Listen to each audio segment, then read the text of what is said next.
be like to be a litigant in front of you with that demonstration of lack of judicial temperament and judgment? How can a litigant possibly think that you're not going to act on personal beliefs if you were so intemperate to say something like this? Last question. Are you proud of the fact that Yale Law School has a quota system limiting the number of Asian Americans? Have you ever written a letter about that?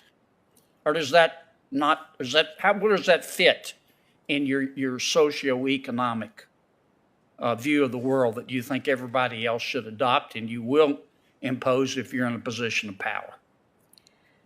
Senator, I'm not aware of any policy like that, but what I can assure you is that I have a track record. You need to get out more. I have a track record as a neutral adjudicator. I have decided cases for nearly 5 years impartially by applying the law as set forth in our statutes, our Constitution, and our precedents. And I have applied that law impartially. I have ruled. You're the only without person in the personal Milky bias. Way who believes you're impartial. Mr. Chairman, I'm done, Mr. Chairman. Well, yes, you are. Mr. Chairman, I'd note that it seems to be this idea that, especially if we have a woman nominee, you can interrupt her anytime you want, state your own things. She's answered this question over and over again. I would hope that we get back and show some respect to those who are answering questions under oath. Mr. Chairman, since my name's been invoked, Senator Leahy knows how much I admire and respect him. I resent the suggestion that I'm doing that because she's a woman. I would be doing it if she made those intemperate remarks as a male.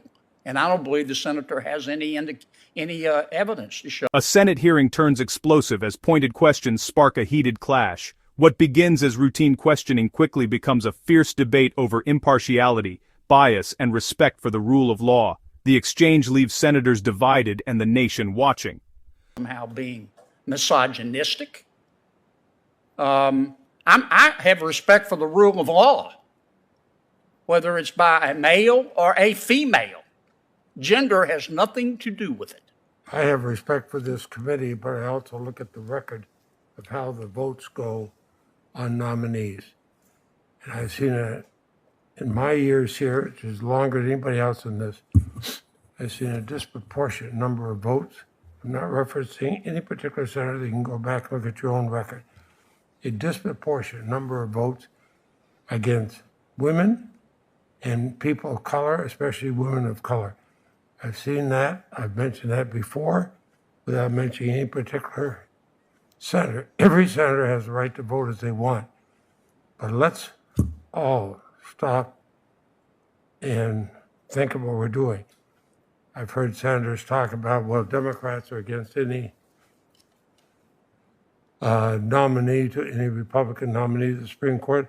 I'd ask any senator, any Republican senator, show me a Republican senator who's voted for more Republican nominees to the U.S. Supreme Court than I have. I don't think there is one. Mr. Chairman, let me respond to that now. Senator Leahy knows how much I respect him. And I do. More than I can, there aren't words in English. But I don't care how long he's been here. I don't think there's any evidence in this record to show that I have voted on a nominee on the basis of race or gender. And I resent that.